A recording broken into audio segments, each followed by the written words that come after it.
My name is Paulia, and I'm bored. Based, outspoken, random, dyslexic, and empty inside. And around these parts, if you haven't heard of Detention, then oh mate, I got so irritated at this parody of the opening of Detention, I think I have to stop. Yeah, I hate you now. More. Yeah, I hate you more I now. hate me and everything about the world. Tell you what, you do one. All right, cool. Hey everyone, I'm Paulana. That's right. I'm petulant. Oh, fuck me. Yeah, you asked me. Here we go. I'm petulant, artistic, undulating, lascivious, arrestingly great, nebulous in nature, and aardvarky. Aardvarky, mate. And you know what I feel when I'm watching the movie Detention? Hey, never mind that. Here's a completely new thing. And me, don't forget Yay! me, and a new thing, and a new thing, and a new thing, and a new thing, and a new thing. You see, I didn't see you were spelling out Paulia. I thought when you said, I'm pernicious, I thought you were going to fucking spell that. That's right, everyone. I'm pernicious. I'm ernicious. I'm renicious. I'm nicious. I'm ischious. Oh, he's so nicious, mate. So nicious and ischious. He puts the Delicious, ischious more like. in nicious. Do what?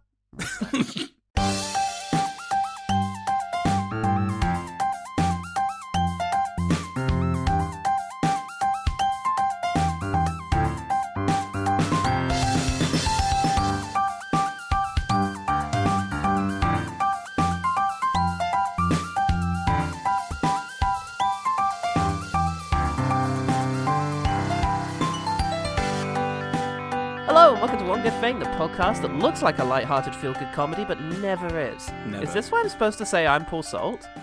Oh my god, I don't know. Am I supposed to say I'm always new toothpaste? Oh, Jesus Christ!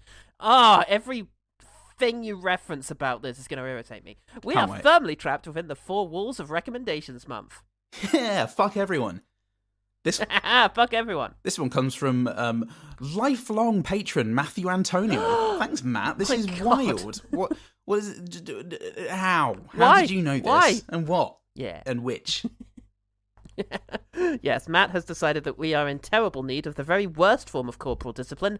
It's the firm slap to the arse that is 2011's Detention. Captain Davis, you are more concept than reality.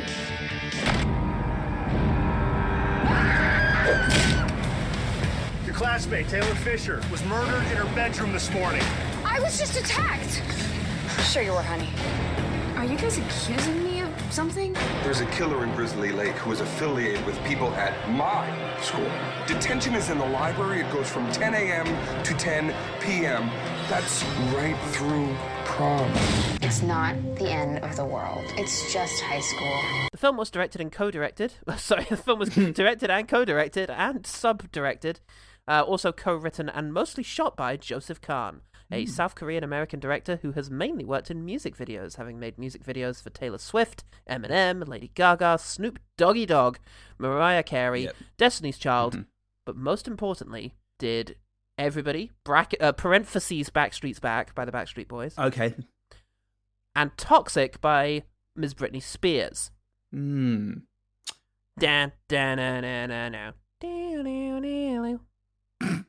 Both. Yeah, that's both of the songs. So if That's you, both of those songs. so- I've heard them, everyone. so if you're I listening, got a pop kids- culture reference. if you're listening, kids, especially the generation below us, then you 30-year-old kids, then we're cool, and also get a job. Stop. Get a fucking job, 30-year-olds. Stop. Fucking snowflakes. Stop trying to live a better life than we did. We didn't manage it. Why should you? I need you to go back to our granddaddy's work ethic, please. Just abandon all hopes of any kind of time outside of work. So I feel better. But sir, you're 30 years old. I know. I saw Humphrey Jennings' Spare Time, which was made in 1939, and suggested that people enjoyed quite a robust sense of spare time when they were out of work. Well, that movie was a piece of wartime propaganda intended to convince people overseas that Britain was worth investing in. Oh, yeah. Sorry. Back down the mine. Yeah. If there's one thing we know, it's that people in the 30s knew what was good. Yeah. Could have sworn it was pre-war. Well, it wasn't. So shut up. Shut up, Timmy. You go tell me about Humphrey Jennings. Tell you who could tell me about Humphrey Jennings, though, is this guy. Because he also did Janet Jackson's Doesn't Really Matter, which apparently is one of the most expensive music videos ever made. Oh, that's the one. Don't think I've heard of it. Is that the one where she smashes a whole bunch of stuff up, or? Apparently there's... I didn't end up watching it. Apparently there's a lot of references to Japanese culture in it. Oh, okay. Culture. There's a haiku, mate. There's a ripping haiku that starts it. The whole song is a culture. The whole song is a culture. That's what they don't tell you about Janet Jackson, is that she did this one song where the whole song is a culture. Love it, mate. It's a culture of germs that's going to end us all. As is this film, because he also he started his directing movie career with Talk. Oh, that's why that gets fucking referenced. Yeah. Even though no one would ever do that. Yeah. I just mean that it looks like Clapton's gonna ask out Ione, which makes about as much sense as that stupid movie Torque. So ever. Someone's got to, and that someone is me. God. Well, he nearly directs a version of Neuromancer, the William Gibson novel, but Vincenzo Natali literally beat him up and stole his keys to the studio to prevent him from doing it. Stole his lunch money so he couldn't hire anyone. He didn't even make a film after. He just had to prevent it from happening. He just ate the money. So dejected and wanting revenge against the entire world for spurning him, he decided to make this. And I feel like he has the last laugh. In many ways. I can't find out much about his villainous accomplice screenwriter, except that he... Sorry, my caps lock got stuck on. Except that he also wrote and directed a short movie called Smart Official, about which I could find nearly nothing. Oh. Yeah. Well. Is Smart Official is a sort of a fake portmanteau, or is it Smart Official? Oh no, it's a fake portmanteau, smart and official, I imagine. I see. It's very good. Yeah. It is very good. When you Google it, you get the outtakes from it, but nothing about the movie. No longer available. But the outtakes are worth keeping around. Yeah. Oh, for always, the bit mate. where the screenwriter/director pooped himself and started crying out for whatever his name was, Joseph Kahn. Oh yeah, there we go. Former daddy. Oh, yeah, this all makes sense. It does. Critics reacted to it like the British working class Rohypnol. Which is to say that far too many of them enjoyed it. My new hero, Richard Roper at richardhoper.com, tries way, way too hard. A directorial drum solo that quickly wears out its welcome. God, what kind of drum solo would this be? He's not even playing drums. It's just hitting live pigs. He starts playing a drum, but then just goes off to do something else. But when he was playing the drum, it was obnoxious. Oh, you can't... Do you know what? Say what you want about it, but it was annoying.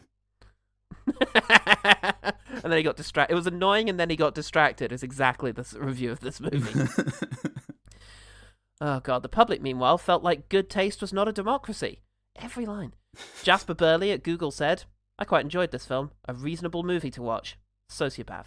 Reasonable. Sociopath, Jasper Burley there. A Reasonable reasonable film to watch. I mean, I guess like if maybe he's reviewed every single film and his review of it is a reasonable film to watch. As far as the criteria for films that I can physically watch go, this is one of those. At no point was I Ludovico treatmented out of ever seeing this or thinking about it again. Therefore, it's a reasonable film to watch. Yeah. In any other possible understanding of the word reasonable, that's fuck off. No way. That is fuck off, mate. Yeah. An awful lot of Twimmen, or perhaps Twummen, I might say. Twimmen? For a movie made at the end of a dying world. No Threeman, though. So that's unfortunate. Well, we're on to you, Dane Cook. Actually, we are. He's a two-man. Yeah. I can't remember what the other thing was. He did a voice in Planes, I think. Yes, he was Dusty Crophopper, I think. Jesus Christ. I know. I only know this because I looked up Dane Cook going, I know you from somewhere. Look at your face, Dane. Somebody. I know you. But I think it was just Dusty because you look a bit like Ed Helms. It could be. It looks a bit like Ed Helms and about 7 other men. Yeah, if they got into the fly machine, yeah, it became Brundlehelm. Yeah. Yeah. Well, just some Your Mama jokes went through my head then, and I sifted through them all and went, nope. Oh shit! Paul stop speaking. Okay.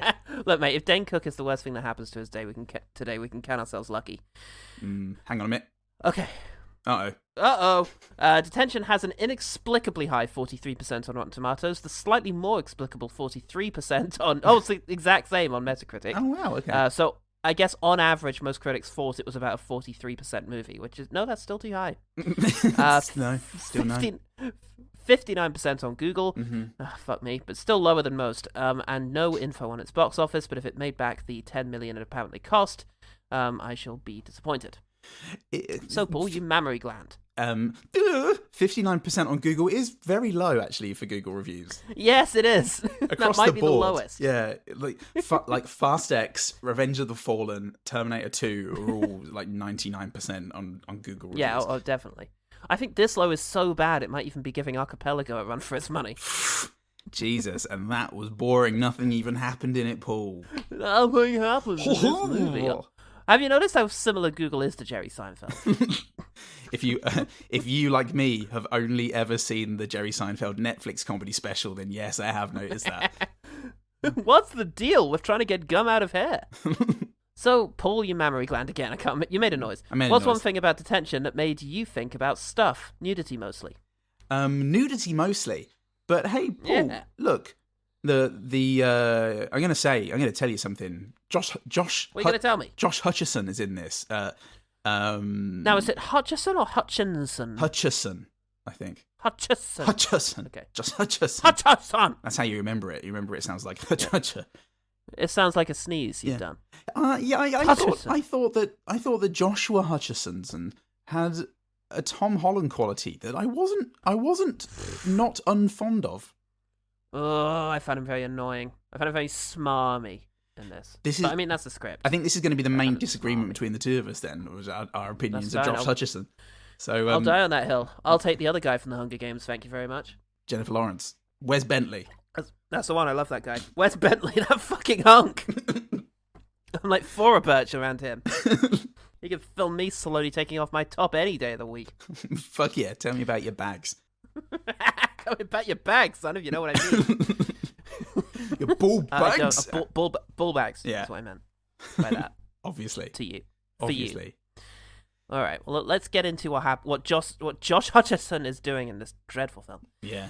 The spookiest opening credits shot that comes free with Adobe Premiere Pro plays, telling us that this movie's called Detention and is spooky. Hey, look, Adobe Premiere Pro cost me $80 Australian a month. So, well, you're gonna fucking make use of it then. If it's got a template horror movie opening credit sequence, you're gonna use it. I bet I should be using it if nothing else, and go back and rework our Let's Plays. But never mind that. Something even more horrible comes on. That's right. This character. I'm Taylor Fisher, and I'm a bitch. Beauty, intelligence, talent, charisma, hoobastank. What? They're good. Indie rock trends do move fast. Today my alarm is set to the drums. But by the time you actually watch this, they'll be headlining a toilet in Toledo. With mops. Hey, bitch. That's not cool. Eat cock!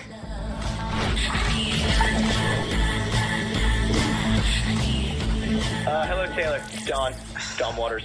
Again. We made out behind the pizza pit. You tasted the deep dish. Not deep enough. Get out of the bathroom! You're ruining my life, you fucking ecstasy baby! I'm peed. Taylor, hi. Sinj, Gupta. I very much liked our couple date at Pizza Pit. Loser, your parabolic graph was bent, and I only got a B. French toast? Mom, I'm on a no-bread diet. Since when? Since now! I hate you! I hope you die! Holy shit, This Paul. fucking character, Jesus. What is going on? Yes. In the first few moments, this film really does establish just how obnoxiously unwatchable this is going to be. It's actually really efficient Hitchcockian storytelling, really. It's, in 1 minute, it's going to tell you everything you need to know about why you shouldn't watch this. The unbearable try-hard aesthetic, including obnoxious on-screen graphics and text, the uncomfortable tone shifts that substitute for humor, the overwritten dialogue that mostly consists of unnatural monologues rattled through in high school play-style screaming overacting. Yup, the pretensions to commentary that can't progress beyond cliche, gross-out humor, self-awareness with no insight, and just the general stench of desperation as the film aspires to be alternative, indie, or cool, and embarrassingly fails on every front. That could have passed for dialogue in this movie. This brings me to something I call Taylor Fisher's Guide to Not Being a Total Reject. 1. Go see Cinderella 2 on Friday night. Loser. Taylor, honey, I'm leaving. Hurry or will you race? Mom, I'm doing something important! Oh, you're a monster! I'll be in the car.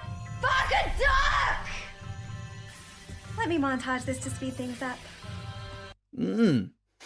Yeah. Right, let's quickfire. Yeah, so far so good, but trust us, listeners, it does get bad. Horrendous. Basically, the worst human being possible comes on screen, and then she's killed. Oh no! Yes, by Cinderella, A serial killer who is also a movie in this. Don't ask. Oh god. Okay. Murders her, and so we get introduced to someone who's exactly the same because all the characters are just the quirky, fast-talking, over-the-top weirdos that this guy knows how to write. And it's Jayma Mays, I think. let's go for that. I can't remember who Jayma Mays is. I think it's quite uncanny. Heather Mills. You're robbing me? I didn't even know Iceland had crime. Stop generalizing. I stole this shirt. And the leather shoes? Vegetarian. Vegetarianism is a taproot of humanitarianism. Tolstoy. Give me your iPod, salad eater. It's a fucking shuffle. I make $6.55 an hour. Yeah. Thanks anyway. Thanks, Roll, for this shit. It's not my fault majoring in Inuit literature and hipster rock doesn't replenish your trust fund. I listen to Aerosmith. I was thinking, who's in the first Scary Movie? Is it Anna Faris? Anna Faris. It is. She looks kind of like her. Anna Faris. Yeah, Anna Faris. But also Jayma Mays. Google Jayma Mays. It's her. Okay. Don't, actually. It might destroy the entire world based on Australian internet. Sir, a person has 2 tabs open on the internet. Fuck me. Oh. And he just gets a gun out of his pocket and shoots himself in the fucking head. Oh, Jayma Mays. But good God. Oh, Jayma Mays from Paul Blart Mall Cop Ball. Ah, really? Jesus, the first one. The first one, yeah. I think she was Mrs. Blart. Oh, lovely. That's good, isn't it? The one. That is good. The Sir not appearing in this film from the second movie. Yeah. So, we're introduced to our protagonist, Riley, I think is her name, and she's a vegetarian, and she's a loser. She's got a moon boot, and everything is just faintly mean for the rest of the movie. Yeah. And then she goes to her awful school where she lusts after Josh Hutcherson, who's into the blonde girl who makes 90s references. Yeah. There's also a nerd who references Talk, I hate him, and she's into Jayma Mays. So everyone tries to find a tone or a performance, but the coach nearly succeeds.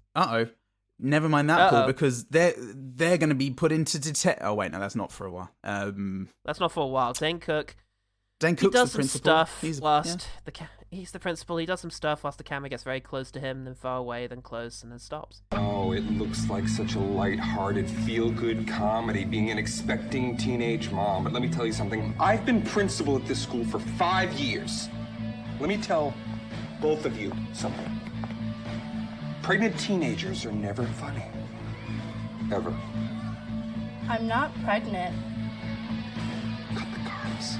Yeah, and then some, and then we get some scenes with Ione, Jayma Mays, who does some stuff while the camera gets close to her, and then away again, and then close, and then stops. Yep.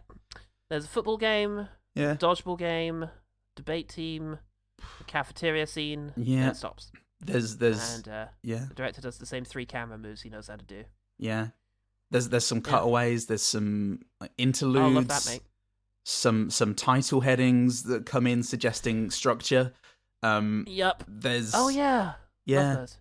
There's and then fuck. Well, I'll tell you what, Paul. There's a debate, and because there is a debate, she loses. It's about vegetarianism, and she loses, and one thing or another leads to her trying to kill herself. And this movie, it decides that it has the death touch to handle a suicide scene. Yeah. So Jayma Mays tries to kill herself, but it doesn't work. And then Steve-O tries to fight Josh Hutcherson, but it doesn't work. Yeah, but when she's trying to kill herself, up shows Cinderella to try and kill her, and she fights them off just about. She falls on the floor. I completely forgot about that entire sequence. Paul, it's central to the movie Detention. We're talking about that, so we best reference it. Uh-oh. All right. Yeah, that happens, and then it also tries to attack her at home in a sequence with no tension because she's the main character. Yeah. A reference to Scream so on the nose, there really is no need to just outright point it out in the next scene. Oh, fuck. Sounds just like that horror film. Cinderella. Scream. The thing is, when you watch Scary Movie and you're like, oh, Scream, Scream was a parody anyway. There's probably no need to make this. Oh, never mind. Here's Detention. Never mind. You'll find Scary Movie. You're fine. Off you go into the Hall of Fame. Scary Movie. Nobody's ever made fun of Scream. Well, here's us. They dropped the R word though, so that's something I don't think. Actually, surely Scary Movie did that. Surely at some stage. Surely, and surely Scream did as well. The first one. Probably. With actually, yes, I think it may have. I feel like what's her name said it. Yeah, I got Alicia Silverstone in my head, so I'm just going to say Alicia Silverstone. Yeah, Alicia Silverstone said the R word in the first Scream movie, and she ought to be ashamed of that. We need to cancel her face off of her face, everybody. So get on that. Josh Hutcherson shows up and does that thing where he talks really fast. I love that. I love it so much. I love how rehearsed it all is. Oh. Then the football game happens, and Steve-O's an alien, but then he gets killed. Steve-O's a fly, Paul. He was that's right. Trapped in, it's a reference to The Fly, which is very timely. And so he dies. Now there's a party where Lima Mays gets a breast accidentally exposed, which is fun. Yeah.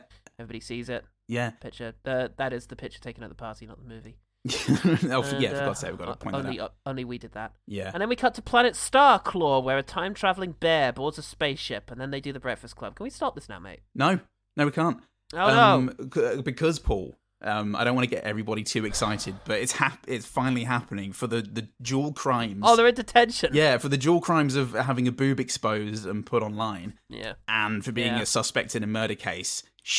And coming on to the gym teacher, which also happens in a hilarious sequence. It's very funny, but he's gay, haha. So so that's a rejection that she can also feel bad about for some reason. Anyway, as if it could get any worse, Dane Cook is speaking to them, and he tells them they're all in detention.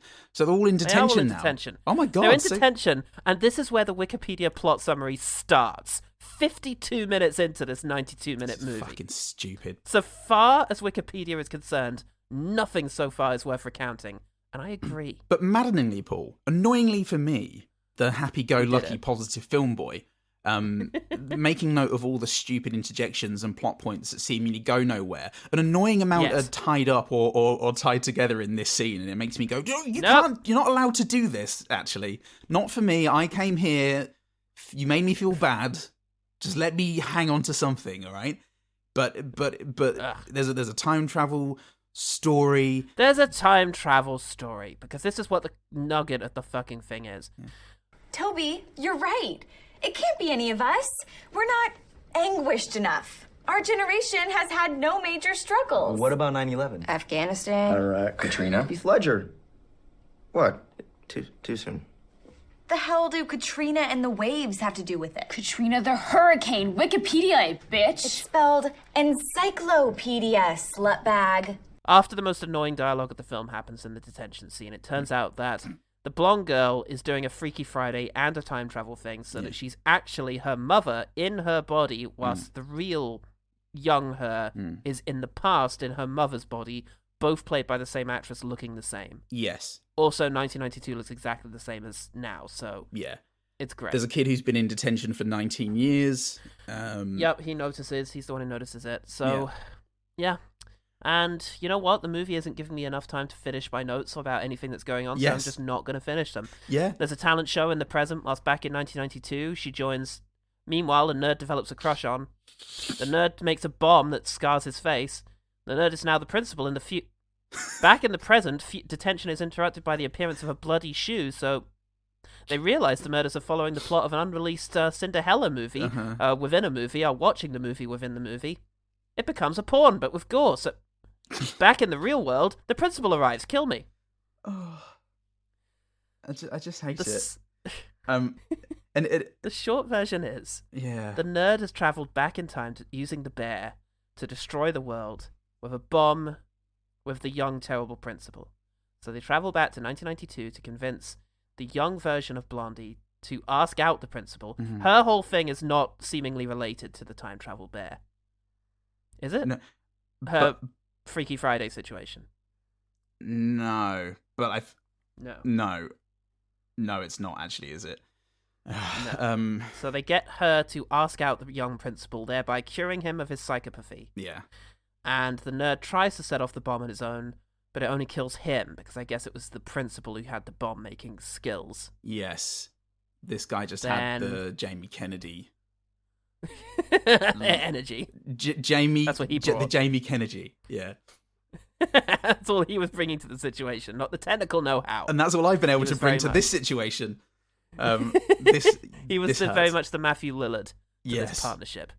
Just to say, he made the dream work. Yeah, and it's all tied up nicely because she has a poster of a girl who's meant to be like blowing the school mascot bear, but it's her because she did it in the past, and that's how the 19-year detention guy got put into detention. And then they go back to the present, and they've butterfly affected it. But the nerd is alive somehow. There's a fight between Hutchison and the nerd, which ends with the killer getting sucked into the bear, dying again. Yes. So they do the ending of the fucking Breakfast Club. Yeah. But every one of us was a prince.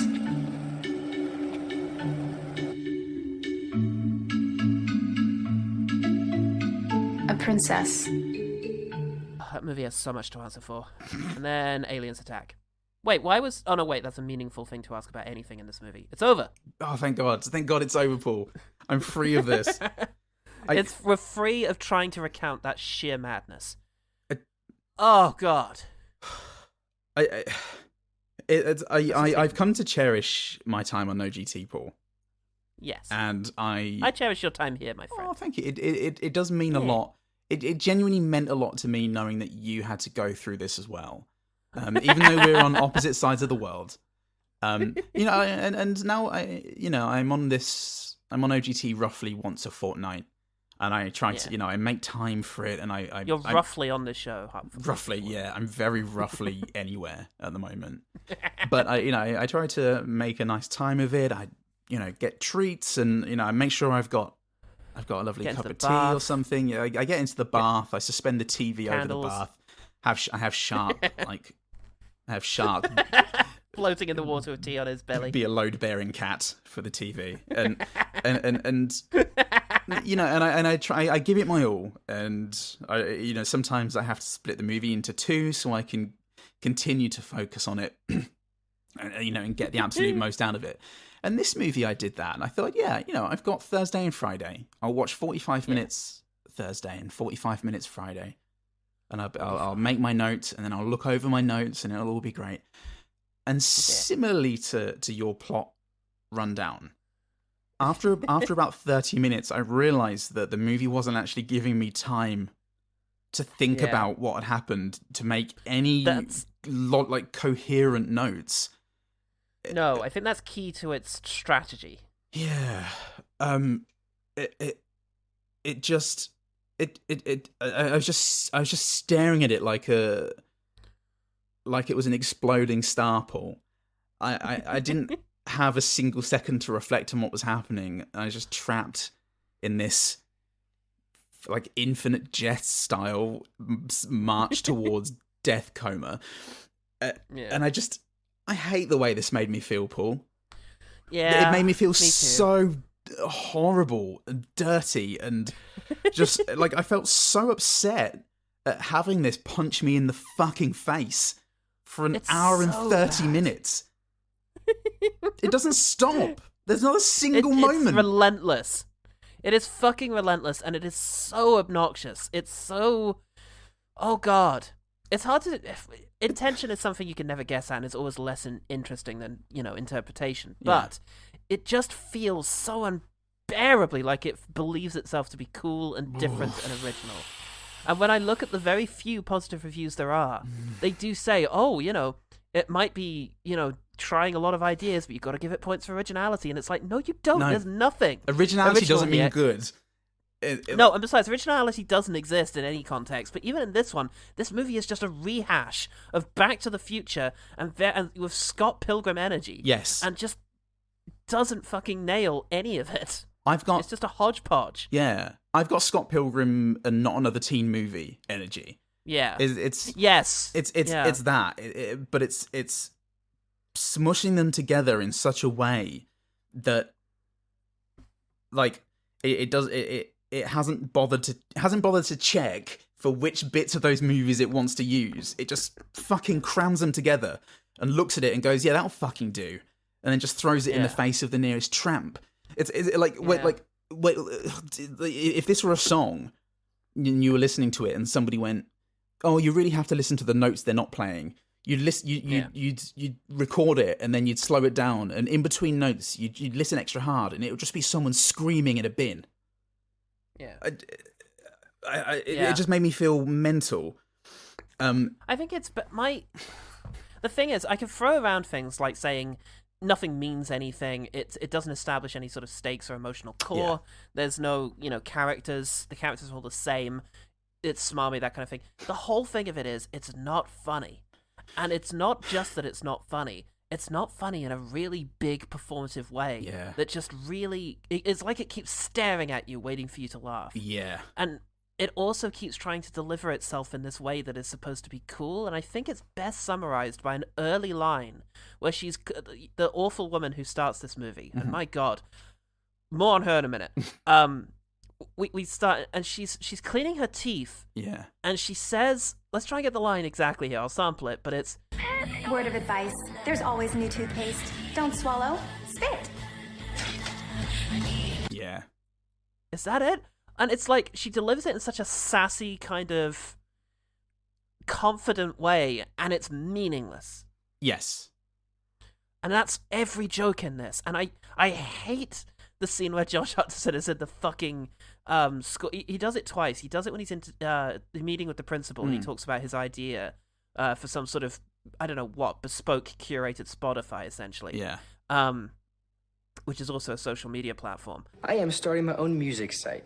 It's going to list new releases and review albums from bands that nobody's heard of except for me, and if they have, I'll just dismiss them with scathing comparisons to avant-garde folk rockers. Everything's graded on an ultra-precise 100-point scale and no place for feedback. Excellent. If readers want to bitch about, they'll have to go on their Twitters. Good taste is not a democracy. And then later on, he does the same thing when he's out cycling around. He delivers like a monologue. It's so obviously a conspiracy to get everyone to think I'm a total loser making preemptive mid-90s pop references. Yeah, it's all coming to an end anyways. Translation? Our lives. Look, this summer, everyone here in Grizzly Lake's gonna go off to college to incubate their pointless degrees, knock or get knocked up at a dorm room kegger, and come back here in a few years to populate one of these ugly tract homes with tiny little versions of themselves. These are our final days. This overly rehearsed, overly written, smug way that's... Oh, it makes my skin crawl. Well, here's the thing. This guy, his bread and butter is music videos, and I feel like, and a lot of music video people worked on this. Yes, and I feel like the approach that you would take to shooting a music video is the approach he's taken to making a movie. It feels like 100 music videos back to back. With the same, gotta have these quick shots in time to music over and over again, and rather than look at it in terms of the wider thing, the wider entity, where there must be peaks and troughs and pauses and reflection and moments where you drive the plot forward and moments where characters flesh out the spaces. This is just thing after thing after thing after thing after thing. Because you've got to make your music video look as good and flashy as possible. And it is utterly unsustainable over a 90-minute period. Oh Christ! It's unsustainable over the first 10 minutes. That's when my roommates got sick of it because we watched it together. Yeah, I know, right? We watched it together. Yeah. And actually, I think they stayed for a fair amount. I think it was maybe like half an hour. Oh, okay. Well, they're heroes then. But very shortly after, in that first minute, when it was just because what have you got? You've got her doing this like weird video diary thing. Yeah. Including on-screen graphics. Only, not diegetically explained at all. It's to the audience.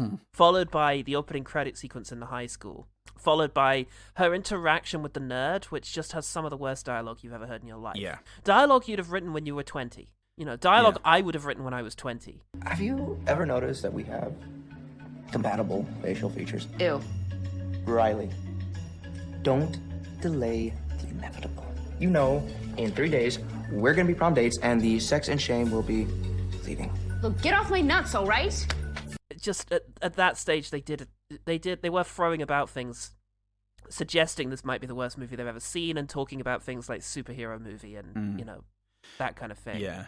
So, yeah, it really does take a big swing for the rafters in terms of bad movies. Like, yeah, it's so in your face. and it's so aggressive. And I get the feeling, and I had the feeling whilst watching this, that this is going to be where we disagree. Not on what you just said. I agree with that. The most painful thing for me was that I found there was something strangely charming about a lot of the performers themselves. Oh. And I can't really explain it, but I'm going to try. I think the performers themselves, everyone was giving it their all, and a lot of the kids seemed to be, like, I found pretty likable when they were just given that music video close up of their face, and it managed to capture like something of an emotion, whether it was anger or sadness or disappointment or none of it funny, but still that like music video close up intimacy worked for me. God. And I was able to separate them from the other side of them, which is the dialogue, the jokes, the style of the movie, and general relentlessness of the thing. So it was an upsetting amount of cognitive dissonance here for me, where I thought these kids, if given the right thing, could probably do something really good. They could be given something that I would, it could have been Gem and the Holograms with these people. But it wasn't. It was this. So I felt, and it could just be a tricksy music video director thing of, this is how I'm going to get people to, on surface level like these characters or feel something for these characters, but actually, beneath it all, the movie is nothing. It's completely hollow. But I will say I did like a lot of the people in spite of everything. Yeah, I think that's fair enough, because the villains here are most definitely the sort of directing team, the writing team, the production side of things. The actors, at the very least, and I guess what you'd say about everyone involved in this movie, is they are giving it their all. They just don't have a good direction to be giving that in. God. So, constantly you end up in this just awful situation. A lot of the performances reminded me of, like, I don't know if you're ever in primary school and suddenly secondary school kids come and do a play, and, like, they're so sincere and so over the top that it just, it leads to a special kind of embarrassing. Yeah. But to be fair, I did feel embarrassed for them because I wanted them out of there. So that bespeaks a certain amount of goodwill towards them. I wasn't angry with them. I just felt horrendous that they were here delivering these lines. Yeah. And it is that nature of the waiting, like looking at you, staring at you and waiting for laughter nature of the movie that made it even more painful. It is. It's very upsetting. And You go. Well, I was gonna say, like, a note on the sort of plot elements of this, because what this is doing is kind of, it's throwing in things like suddenly, randomly, one of the other kids is an alien, and there's lots of references to the 1992 thing, and we've got time travel and alien bears and a race of aliens and all this stuff. They keep throwing in these things, and some people I think might mistake that for being daring. Yeah. But in many ways, it is in fact cowardice, because you are just doing this stream of conscious, introduce new weird bollocks to disguise the fact you don't actually have any new ideas. Yeah. Anyone can just be like, and then a monster attacks, or then a parallel dimension opens up, and it's very tiresome, and it recalls the screenwriting process for things like the Sharknado movies. Yeah. Where they're basically just trying to get points and try to get people talking about these movies by making them crazy. Yeah. This time, the sharks are robots and they have legs. Yeah. We're going back in time to prehistoric times and fighting sharks. Yeah. And it's like, it's very cheap to introduce these pulpy sci-fi elements. But unless you actually have something to say or do with it, it's not going to come across as fun. And that might sound silly, but you do actually have to take comedy seriously. Yeah. You can't just be fatuous and, lazy with it. And this one is just incredibly lazy. Well, you also have to know the rules before you break them. And this is a movie that really demonstrates the opposite of that It's just willy-nilly breaking of rules they don't understand, and because of that, there's nothing. You're not subverting anything. You're not being daring because there's no precedent that you've set. That like there's no comparison. There's no like point of reference for you to be daring against, for you to defy. Yeah, it's just stream of consciousness. Wouldn't it be funny if this happened now? Oh shit, dude! Imagine what if this? Yeah, without it being about anything, and it's just frustrating. And lines of dialogue like is this what I'm supposed to say? How could you? And she says, is this what I'm supposed to say? It's not what it looks like. It's irritating. Yeah, because there's no emotional core to these characters, so it's just no. If you're not going to take it serious, it's like Roger Ebert talking about Superman. Why would you be invested in a movie that refuses to take its own premise seriously? I will say it has to be straight faced. I'll say moments in the final 10 minutes before we get on to quickfires. The movie slows down enough because it's kind of concluding everything and drawing all of these seemingly arbitrary plot points together. It does feel like it has a better sense of itself, and maybe if it would have had that sort of pace throughout without just feeling the need to just constantly add stuff and cut away and interject, just like hold on to 60% of the utterly wild ideas and focus on making them work instead of simply flinging them all in our faces. I don't think it would have been good necessarily, or at least it wouldn't have been a movie that I like. Because of the general tone of it, but and the sense of humor not really landing for me. But it would have had way more to sink our teeth into, and I'm just frustrated that I couldn't do a good funny plot recap because I couldn't fucking land on the plot. Because it was bollocks. Because you can't find anything. All you can do is like take individual scenes, and I just wanted to fucking race through it as quickly as possible. Anyway, it's just it's weird. The teen movie is interesting. Because I feel like it's been in the 80s, genuine teen movies were made, and then everything since then has been a parody of those movies. Yeah. It feels really strange that the canon of teen movies was kind of established in the 80s, and that almost everything, well, maybe at least the things I've seen have been parody movies of those concepts or self-aware. Yeah. Even good ones, like Mean Girls and Easy A have this kind of awareness of the tropes. Yeah. And it's very curious. It feels like you struggle to tell a straight teen movie, although maybe that's what Bratz was. But that's probably what Bratz was. Maybe we should watch Bratz again. Maybe we should watch Bratz. Just watch Booksmart again. Watch Bratz. Oh, yeah. Yes, I mean, that's not teen, that's college. Well, graduating high school, so I guess it is teen. It definitely has high school kind of movie elements. Yeah. Yeah, self-aware enough, and it does have some deconstructive and sort of subversive elements in there, like, them doing drugs and becoming toys and such, but... Yeah, but I guess so. It's just... It's very odd, but that's just all of which just speaks to how unoriginal this film feels. Yeah. Because it ripped off Booksmart. That's right. I also believe in time travel. Yeah. Let's quickfire. Well, fortunately, because of time travel, we've already done it, and I'm going to go and wank. Yay! That's the humour I like. Quickfire. The other humour I like, just the visual treat of closing the door gently on a cat got a laugh out of me. Okay. It didn't seem to hurt the cat, but it was just like a closing the door. And I do like that. I do like a. I like that sort of thing out of a cat. Oh, I do like that, and that's what I thought I was getting coming into Detention, but the kids lied to me.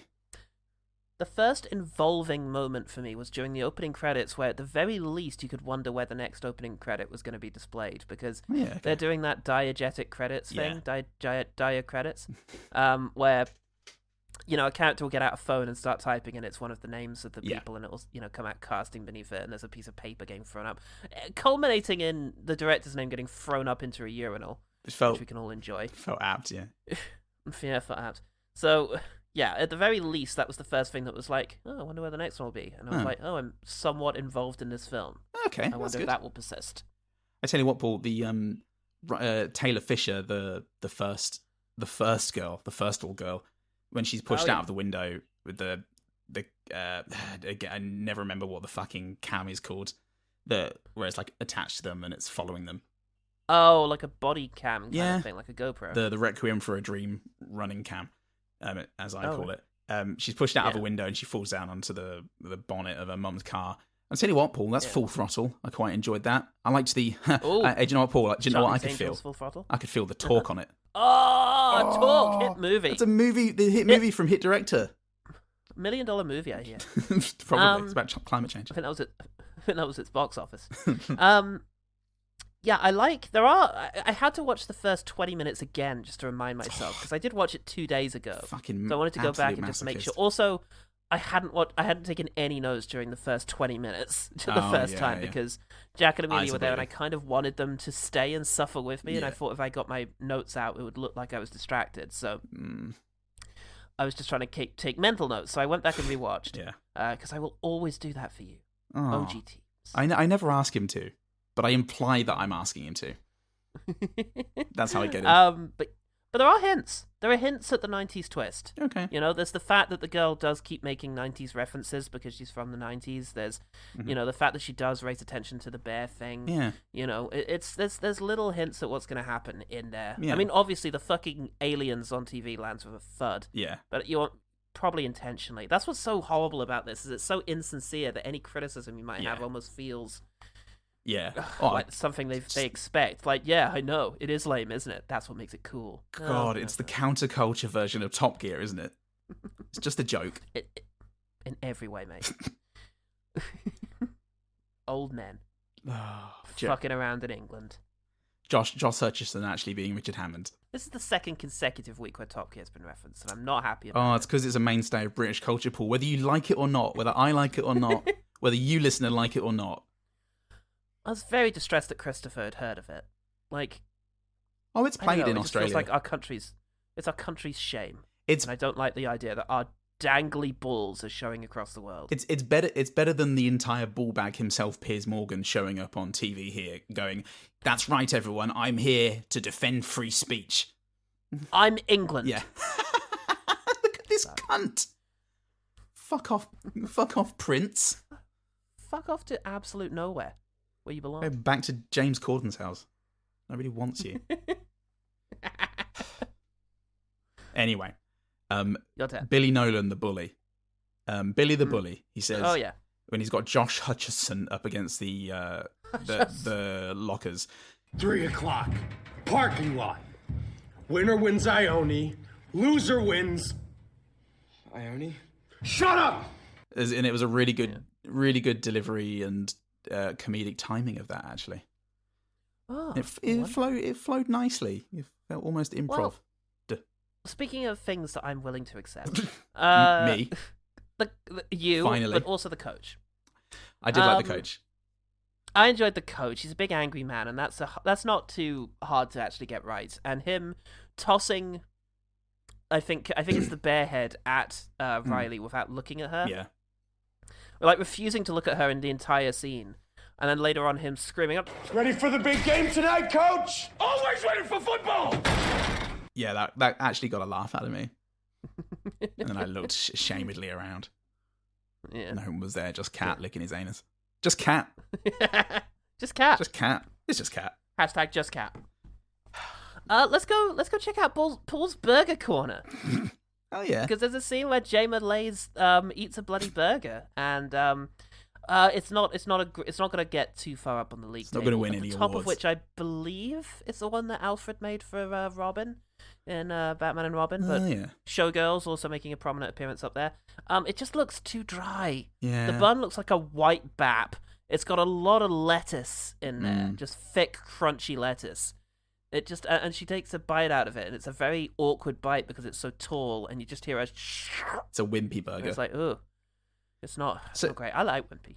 I was never a fan of a wimpy burger. A wimpy burger was always dry to me, and the pictures I think don't help. They just always they look dry. So my mind. I mean, the bizarre thing about wimpy is that it sold 2 discrete different burgers: the quarter/half pounders, and then the half pounder, and then the other thing I can't remember. The other thing was burger good. For cunts, the one that came in a sesame seed bun and had tomato sauce, and it was kind of rubbish. But the one that came in the brown roll with burger sauce in it, that was the brown roll burger from Wimpy. It was brown. It was like a brown roll thing. Yeah, no, that's I'm not disputing that. It's just I'm just thinking that is what Wimpy would call it. So I think what I've learned from Paul's Burger Corner is that you like a clean burger. You're okay with a sloppy burger. You're not against a sloppy burger, but a clean burger can be optimal, but you run the risk of it being dry. Yeah, you run the risk of it being dry. I enjoy a sloppy burger to eat. Yeah. I just don't like watching people eat sloppy burgers. I see. So for cinema, double standards.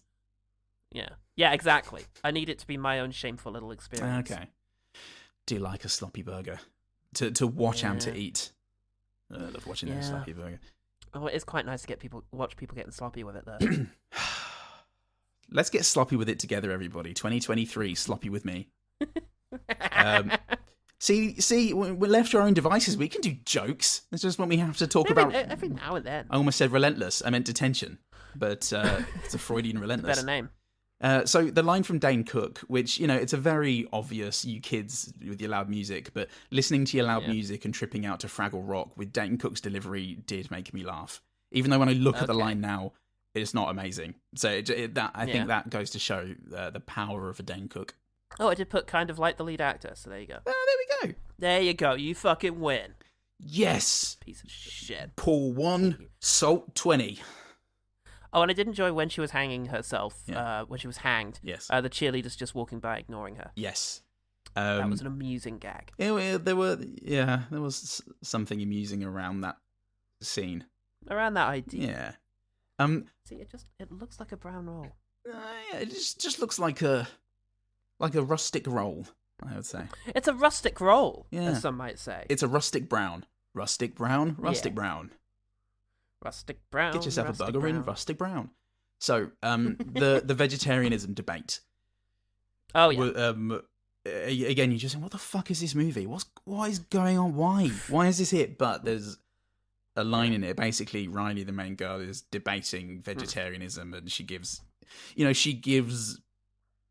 like what a 14, 15-year-old would like a what's the words the kind of 15-year-old who's so pumped up on their own conviction that it doesn't really matter what they think.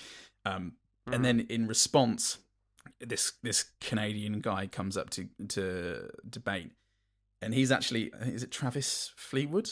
I think he's one of them rappers they've got. Oh, I love a rapper. Yeah, but one of the lines in his debate, it's delivered in a very monotone shout, and it's very, very abrasive and brash. And one line in it is, "Vegetarians like this girl, who is only wearing one shoe, have less confidence than everybody else. Thank you, class." And then he's on to the next point. And that line in itself is wonderful. What a completely fucking obtuse thing to say. But it did tickle me. Yeah. All good stuff. Yeah. Okay, the sort of reverse line redundancy thing I quite enjoyed of she's a cheerleader, No, she was the most popular at school, everybody loved her. No, she was the most popular girl at school, everybody hated her. Yeah. There's something there. Yeah, that's cool. There's something there. Let's find out together. There's something there. With the nerd boy, he's coming on to the main girl quite a lot during the movie, and that's very funny. And he gets a text back from Clapton, which is the name of Josh Hutcherson's character, and he goes to reply, and he's got this expression on his face of just a bit gormless and glazed eyes as he's texting back, and the camera sort of swings 45 degrees to include Riley. And he has his phone at arm's length contemplating his reply, and it's just a really good expression that he's holding and pose. Yeah, look, I don't know how else, how many different ways I can say, and this tickled me, and I found this mildly amusing. Fair enough. Yeah. I enjoyed that they used actual bear footage on the alien planet. Well, there we go. Got a real bear. Actual footage of a bear on an alien planet. Of a bear. And they shot him into space, and it was wonderful. On the alien planet Earth. That's right, they're not from here. Shit! Revenant. Twist. # Revenant. I've written Shane Hutcherson, very charming. So that was before I realized. Before I got his you name anything right. about this man? Yeah. I must find out more about this Shane Hutcherson character. Yeah. Okay, so here's Here's an example of where I think the style got me, and then on reflection, the substance wasn't actually great. But this is a good thing. In the bowling scene, while Ione is explaining why Riley isn't cool or hot enough to be the final girl, it occasionally cuts back to Josh Hutcherson and his nerd friend having an argument about whether or not the Na'vi look anything like the Smurfs, they interject, like it cuts from the girls' conversation to theirs. So I was watching Smurfs the other night. Nev Campbell was hot. Jamie Lee Curtis? I just bit towarded Avatar. I'd get jiggy with it. Rephrase this for me, Ione. Your glamazon logic is too advanced. They look nothing like Smurfs. Riley, as if. You're not banging enough to be murdered. They're blue. Plus... Right. I thought was quite good. Again, like having it written down, they've not actually skipped any of that conversation. It just cuts back to the next line. But the way it was cut back gave the impression that it was in the middle of this argument, which was pretty well done. Well, it's a good sort of contrast. Yeah. I like the detention pan. It's a good idea. We're panning around them, and as we pass people now and then, it cuts back forward and further in time in order to demonstrate that the guy's been in detention for a long time. It's a good idea, but a bit boring because it goes on for a really long time.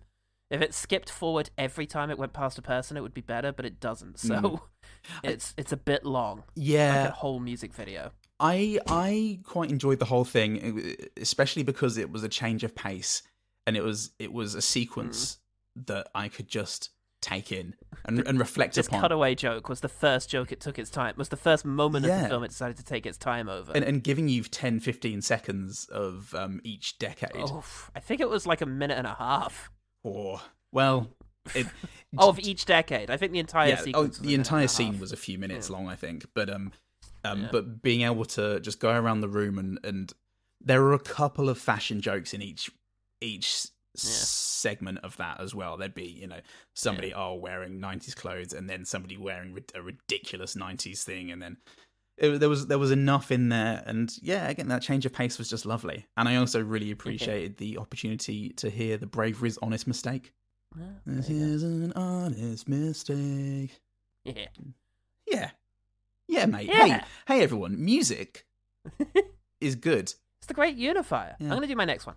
The killer did a jump scare that I quite liked. There's a bit where there's a bit where you see the board. They've come to the future, and there is a board on the wall that they see, and they say, "Not everything changed," and it's because the two women have been murdered.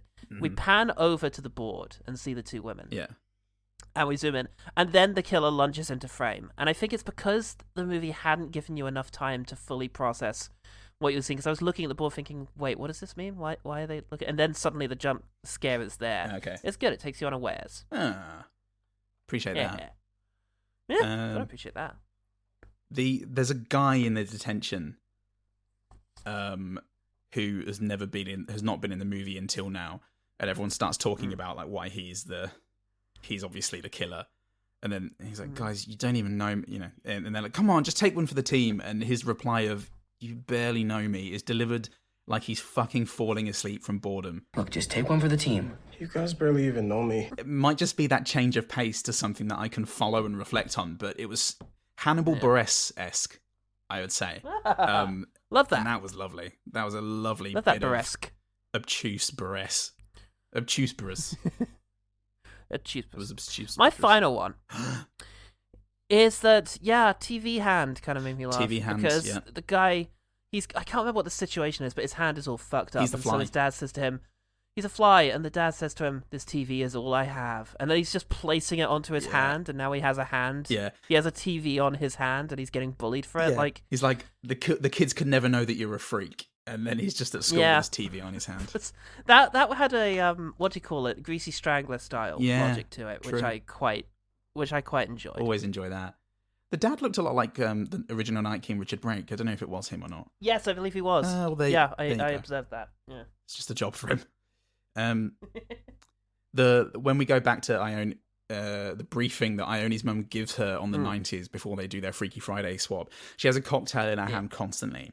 And come the final scene, it just escalates to the point where she is fucking plastered and slurring her words ridiculously.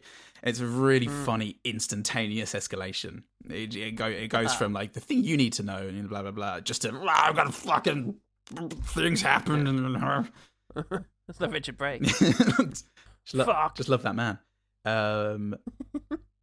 When they're telling Sloane, who is Ione, but as her mum in the 90s, that she needs to ask out Dane Cook. Sorry. Yeah. It cuts to her walking up to Sloane with mascara down to her like cheek, her jaw, basically. So like has that instantaneous having that feeling of the mascara just suddenly bursting down her face. At the time it's taken her to get walk up to him, which did make me laugh. Love it. There's a whole thing about how she loved being in the 90s because she invented the concept of shortening guacamole to guac. And then late in the present with Dane Cook is completely well adjusted now, and he's an awesome principal who drinks and plays guitar in a band. And he's married to Sloane. And she's talking to Riley and to Josh Hutcherson, and Dane Cook comes in and goes, "All right, lovebirds, I'm going to steal my hottie and grab my guac." And I liked the little nod back to the invention of guac. There was a really good feel and timing to the hipster getting punched, the apple flying out of his hand, and Riley catching it near the end. And when she's giving her final monologue, like her closing monologue to the movie, she'd be like, this, and this. And you know what? And there's a pause. I can't think to this song. and then that's the end of the monologue, which was very good. You gotta love that. And then that qualified as a quickfire, Paul. Absolutely. That's a quickfire. And I think we have now completed quick firing. The detention Let's see level what of we this got. Sega Mega Drive game. We can't save it. Absolutely. We can never save any of this. So, let's head over to the OG team, see if they can save us. BT Calloway gets in touch. Legendary man. I love that fucking man. I love this dude. And he says, I actually have seen this one. Get the fuck out of town. Get the fuck out. What was it, mate? For something with the interesting idea of meta-mixing a slasher with various teen drama genres. In fact, I can't remember much, might say a lot. The fact I can't remember much might say a lot. Something about a bear costume and time travel happens, I think. You're right about that, just like everything else. There was something that happened. There's something that happens in this movie involving a bear and time travel. And yes, it is. It's interesting. I wonder how much of this is actually going to stick around in the old ticker. Probably just the incredibly obnoxious dialogue. I don't know why. Okay. I thought you were going to say, I wonder what's going to stick around in the public consciousness. And I was like, why are you asking this question, Paul? Why are you wasting everyone's time? I wonder what part of Detention is really going to make the I Heart 2011 montages in 10 years' time, where they get Mark Stone in to reflect on what he remembers. L. Scott Jones says, Joseph Kahn, who made this, is a massively weird and interesting filmmaker, and I found this a fascinating movie. It is an absolute cacophony when it begins, and a bit of an endurance test at 90 minutes. But if you can stick with it and get on its level, I think it has a lot to say and offer. I love it, albeit I haven't seen it since it came out. I've got to watch Kahn's next film, Bodied, but also want to rewatch The Misunderstood Talk, and highly recommend his Power/Rangers bootleg short from a few years ago, which I felt simultaneously skewered the dark reboot of adolescent properties, while also managing to be an amazing example of it. Joseph Kahn, the filmmaker who makes his cake, who has his cake and eats it too. Well, it sounds like it worked for you on a lot of the levels it didn't for us, I'm afraid. Yeah. But nevertheless, that is very interesting. So thank you for sharing. I'm glad I'm glad, Liam, when we met and you had me round for a film night, that you didn't show me this. That you in fact showed me Bingo, because thank Christ it was Bingo. That's why we're friends. Nothing from Matt Antonio, who was heard in public snickering loudly. Coward. About all of this. So I haven't even seen the film. But then, yeah, we haven't heard from him. So, I think that's just about going to do it. It's time to talk about the one better thing, actually. Oh my golly gosh, well. Oh my gosh. The one better thing. Shall I go first? Or do you want to ass. You go first. All right, cool, because it's going to be quick. We've been... Quick? I love that movie. Oh, fuck yeah. It's the prequel to Talk. the Jim Jarmusch movie Talk, where a lot of people just bloody talk, Paul. It's based on the Chaz and Dave song. Be popular. Not another teen movie if you're looking for a film like this. Shut up! Just shut up! Sorry, mate. Say that again. We'll get a clean read. Okay. Shut up! Just shut up! Fuck yeah. Hey. Oh, yeah. Oh, brilliant. Not another teen movie. Because Detention does feel, contrary to what Liam just said, Detention feels like not another teen movie smushed in with about 3 other films with an Edgar Wright style, like visual style, with absolutely nothing to say. Yeah. And not another teen movie. It doesn't have much to say. It's not the poet of our generation, Paul. But at the same time, it is. I think it's a surprisingly funny. It's a surprisingly funny spoof, and it has some really great performances in there and some really great moments. And if you're looking for something that I think Detention was trying to be at its root, then I think not another teen movie holds up better than Detention does. Probably, yeah. I think that's true. I would go along with that at the very least. Oh, just shut up! Just shut up! I was struggling for one better thing that I actually enjoy, and then after seeing the film, I went along to the cinema and saw Polite Society, and was like, "Oh, well, yeah, this will work great." Yeah, that's perfect. Because, yeah, this is a British sort of action comedy film by Nida Manzoor, and it's a really fun movie. You've got this British Pakistani teenager who is aspiring to become a stunt woman, like her idol, and she goes to high school. She's got a little group of friends there, and her life comes into turmoil when her sister sort of enters into a marriage sort of proposal from the charming stranger in their lives, and it's all gonna. Yeah, she hatches a plan to try and break them up because she's concerned that her sister is abandoning her kind of dream of being an artist in order to go into a much more traditional path, which she doesn't like. And so she kind of against her will decides to work against that. And it's really funny, it's very charming, and it does the thing that Detention does of playing around with kind of grounded drama and an over-the-top stylized approach. Yeah. Which doesn't have a easy diegetical equivalent within the narrative, which is something that tripped up a lot of people who disliked Scott Pilgrim. Yes. As well. Like, I know a lot of people wanted it to be allegory. They were like, well, what does that represent that they're doing? And it's like, it's not an allegory. It's just a hyper-stylized kind of silly story that has an emotional resonance because it's faithful to its character and very consistent in the story and message it's trying to tell. Therefore, that's why it works and it doesn't just feel silly and disposable, because even though the conflicts are big and ridiculous and, obviously, I mean, what ends up happening in the movie, the big twists as it goes on, it gets more and more ridiculous like this film does, but in a way that just feels logical. It feels like it makes sense because what you're really seeing is just a story about 2 sisters. It's and very emotionally satisfying story, and an incredibly strong visual style and voice. Oh god, and consistent as well. It doesn't just introduce things and drop them and try different things. And it feels very assured. I really, really liked Polite Society. I was considering that for my one better thing, and then I think I just lost the ability to think. Oh yeah, if you'd done it, mate, it would have been the one better twins. It would have been Polite Society. Would have been One Better Twins. Aww. One day, we'll be the One Better Twins. But for now, we're just 2 guys. We're the One Better guys. We're the One Better dudes. You've been listening to the One Better things. And you've stopped now. Okay, good. And now you're listening to us talk about one good thing. Come and do that. Okay, here we go. Beep, boop, bop. I did a plop, and if you want to hear more things like that, our great raps. Yeah, you can check out episodes 1 through 350. And if you can't wait for more of that stuff, then you can go on Twitter where we definitely update it and tweet about things like that.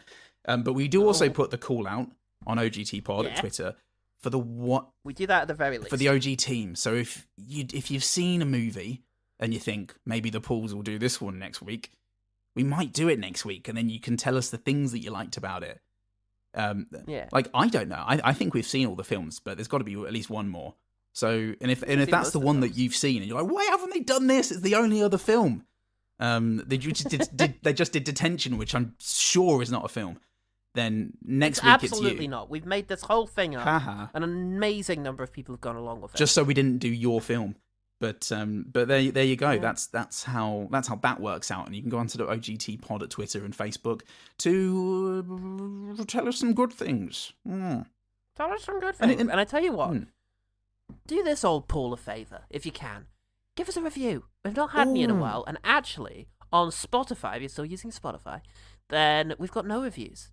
So give us a bloody review anywhere you can. Ooh. Whatever you're watching it on, just drop us a little one. Yeah. Because it helps my self-esteem. My dwindling, crumbling self-esteem. It was once a month we were getting somebody saying, we really like your podcast. And that was enough, actually. Our self-esteem is very fickle. That really, you won't believe how little encouragement we need. Yeah. Just give us that little thing. If you leave a review, that'll keep us fueled for bloody months, man. Oh, teach a man to fish and he'll spend all his time... He'll get depressed at not being able to catch fish. But give him a fish, he'll have a fish. Spend all his time pissing around on a river instead of reviewing us. So think about that next time you go and teach a man to do a basic life preservation skill. Absolutely. Yeah. I'm Paulservation skill. I'm Paulite Society. And remember, the one good thing about polite society... No, we didn't do it. About, unfortunately, it's Detention. No. The one good thing about Detention is that every so often you get just a little glimpse of light of life behind the eyes of those exhausted actors.